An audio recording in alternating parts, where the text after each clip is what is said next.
दोस्तों ये तो हम सभी जानते हैं कि अपना प्यारा भारत कुकिंग कोल का यूज करने वाला, कुकिंग कोयल को इंपोर्ट करने वाला दुनिया का सबसे बड़ा देश में से एक है। उसमें भी हम लोग कुकिंग कोयल के लिए सबसे ज्यादा डिपेंड है ऑस्ट्रेलिया के ऊपर, और ऑस्ट्रेलिया इसी चीज का फायदा उठाता है। जितना मन चाहे उतना हमसे कोयले के लिए दाम लेता है, लेकिन अब ऐसा नहीं होने वाला है। इंडियन गवर्नमेंट दो बहुत ही जबरदस्त स्टेप को लेने जा रही है। ऑस्ट्रेलिया पर कुकिंग कोयल की डिपेंडेंसी को कम करने के लिए भारत सरकार दो और देशों के साथ बातचीत कर रही है, जिसका नाम है रसिया और मंगोलिया। इनफैक्ट अभी कुछ दिन पहले मैंने बताया था आपको कि रसिया से ट्रेन के माध्यम से कोयला भारत आया है, तो रसिया से भारत ने कोयला को लेना स्टार्ट भी कर दिया है। और अब बताया जा रहा है कि मंगोलिया से भी हम लोग भारी मात्रा में कुकिंग कोयल को इंपोर्ट करने वाले हैं। लेकिन ये सब उतनी बड़ी बात नहीं है। बड़ी बात यह है कि भारत ने इन देशों को साफ बोला है कि हम जो आपसे कोयल खरीदेंगे, उस कुकिंग कोयल का जो प्राइस है उसका डिसीजन, उसका निर्धारण हम करेंगे। मतलब हम खुद से दाम लगाएंगे कि आपके चीज का दाम कितना होगा, उसके बाद ही हम उसे लेंगे।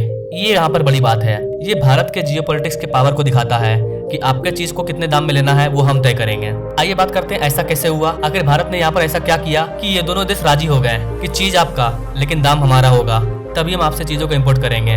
ऑस्ट्रेलिया से हम लोग कितना कोयल को मंगवाते थे, अब ऑस्ट्रेलिया से कितना कोयल को मंगाया जा रहा है, किस तरह से हम ऑस्ट्रेलिया से अपनी डिपेंडेंसी को कम कर रहे हैं। भारत में कुकिंग कोयल का इतना ज्यादा यूज क्यों है, जबकि हमारे पास खुद के कई सारे कोयला के खदान मौजूद हैं, फिर भी हम दूसरे देशों से कोयले को क्यों मंगाते हैं। स्वागत है आपका वीएस मोटिवेशन के एक और वीडियो में। मैं हूं Vikas. Now directly come to the point. सबसे पहले कुकिंग कोयल होता क्या है। गाइस, कुकिंग कोयल एक ऐसा कोयल होता है जो कि मेटलर्जिकल कोल को बनाने में हमारी मदद करता है। जो बिटुमिनस कोयला होता है, हाई क्वालिटी का कोयला, उससे हम लोग अच्छा कुकिंग कोयल बोलते हैं। भारत में कई सारी कंपनियां हैं जहाँ पर स्टील को बनाया जाता है, और स्टील मेकिंग प्रोसेस में हम लोग इसी वाले कोयले का यूज करते हैं। कुकिंग कोयल को आम कोयले से काफी ज्यादा बेटर माना जाता है। इसका जो कैपेसिटी है वो काफी लंबे समय तक रहता है। इसमें कार्बन का कंटेंट काफी ज्यादा होता है, धुआं काफी कम होता है। बेसिकली कोयले में जो एक्स्ट्रा पार्टिकल होते हैं आम कोयले में, वो इसमें काफी कम होता है। यानी कि इस वाले कोयले में वेस्ट कम होता है, एनर्जी हमें ज्यादा मिलता है। और भारत के पास ये कुकिंग कोयल बहुत ही कम है। इसके अलावा भारत के पास एक और प्रॉब्लम ये था कि हमारा जो कुकिंग कोयल का जो रिक्वायरमेंट है, उसके रिक्वायरमेंट को हम लोग 90% इम्पोर्ट के माध्यम से पूरा करते हैं। उसमें से भी हम लोग 70% कोयला ऑस्ट्रेलिया से मंगवाते हैं। मतलब हम लोग पूरी तरह से कोयले को लेकर के ऑस्ट्रेलिया पर डिपेंड है। अडानी के द्वारा कई सारे खदान को ही खरीद लिया गया ऑस्ट्रेलिया में, और वहीं से कोयला आता है। अगर मैं फाइनेंशियल ईयर 2022-23 की बात करूं, तो सिर्फ 2022-23 में हमने करीबन 56 बिलियन टन कुकिंग कोयल को इंपोर्ट किया है अदर कंट्री से। उसमें से 30 बिलियन टन कोयला हमने सिर्फ ऑस्ट्रेलिया से मंगवाया है। इसका मतलब यह कि हम लोग भारी मात्रा में आधा आधा ऑस्ट्रेलिया पर डिपेंड कर रहे हैं। अगर ऑस्ट्रेलिया से कोयला आना बंद हो जाएगा तो हमारा आधा का आधा काम चौपट हो जाएगा। तो भारत को इस वाले प्रॉब्लम को सॉल्व करना था, और भारत ने इस वाले प्रॉब्लम को सॉल्व कर लिया है। इसी सोल्यूशन के अंतर्गत भारत ने क्या किया, अभी जनवरी के महीने में हमने रसिया से कुकिंग कोयल को लेना स्टार्ट कर दिया, और इसकी वजह से ऑस्ट्रेलिया पर जो हमारी डिपेंडेंसी है वो भी कम होती हुई दिख रही है। आप यहाँ पर देख सकते हैं, जून के महीने का ये आर्टिकल है। इंडिया रशियन कुकिंग कोयल को इंपोर्ट कर रहा है ईरान के चबाहार पोर्ट के माध्यम से। इसके अलावा अब एक और बड़ी अपडेट निकल करके सामने आ रही है कि भारत अब मंगोलिया से भी भारी मात्रा में कुकिंग कोयल को इंपोर्ट करेगा। यानी कि अब ऑस्ट्रेलिया की दादागिरी नहीं चलेगी। भारत अब इन कंट्रियों के साथ कोयला लेगा, और वो जो दाम वाला प्रॉब्लम था कि जितना मन होगा उतना दाम पर हम तुमको कोयला देंगे, ऐसा अब नहीं होगा। अब कोयले का जो प्राइस है उसको भारत खुद से फिक्स करेगा। यहाँ पर भारत खुद के इंडेक्स को स्टेब्लिश करेगा कि कितने प्राइस में कोयले को लेना है। आपको बता देगा इसकी ये सिर्फ चर्चा में नहीं है, इसकी बातचीत भी आगे बढ़ चुकी है।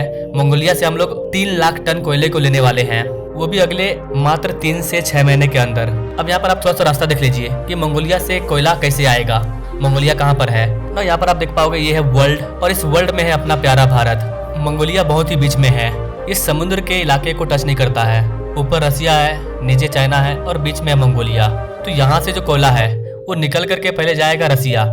रसिया के माध्यम से कोयले को व्लादिवोस्टोक पोर्ट पर भेजा जाएगा, जो कि रसिया का पोर्ट है। उसके बाद उस पोर्ट से होते हुए, समुद्री रास्ते से होते हुए, रसिया का जो कोयला है वो भारत घुसेगा बंगाल की खाड़ी में।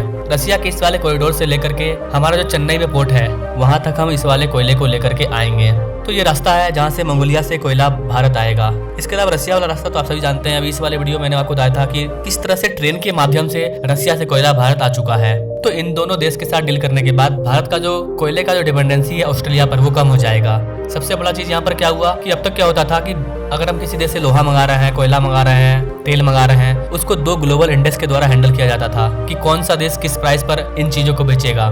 तो वो जो ग्लोबल इंडेक्स था, एक था प्लेट्स और एक था ऑर्गस। ऑर्गस यूके का है और प्लेट जो है अमेरिका का है। बेसिकली यही दोनों डिसाइड करते थे कि कौन सा कंट्री कितने प्राइस पर किन चीजों को बेच सकता है। लेकिन यहाँ पर भारत ऐसा नहीं करने वाला है। यहाँ पर भारत खुद का इंडेक्स तय कर रहा है। हम लोग खुद का इंडेक्स तय कर रहे हैं, और हम लोग डिसाइड करेंगे कि कौन से देश से हम लोग चीज को कितने दाम में लेंगे। आने वाले टाइम में इस वाले इंडेक्स को और भी कंट्री यूज करेंगे, क्योंकि भारत एक जेन्युइन इंडेक्स को तैयार करेगा जिससे कि सभी देश को फायदा होगा।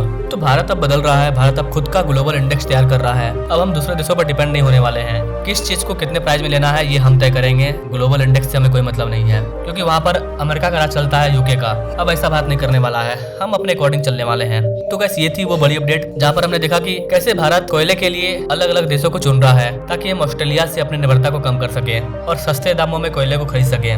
बाकी आप इस डील के बारे में क्या कहना चाहेंगे कमेंट करें, और ऐसे ही लेटेस्ट अपडेट के बारे में जानने के लिए, इंडियन ट्रेड के बारे में जानने के लिए हमारे चैनल से जो जुड़े। नाउ थैंक्स फॉर वॉचिंग, मिलते हैं वीडियो में एक नई जानकारी के साथ, तब तक के लिए जय हिंद।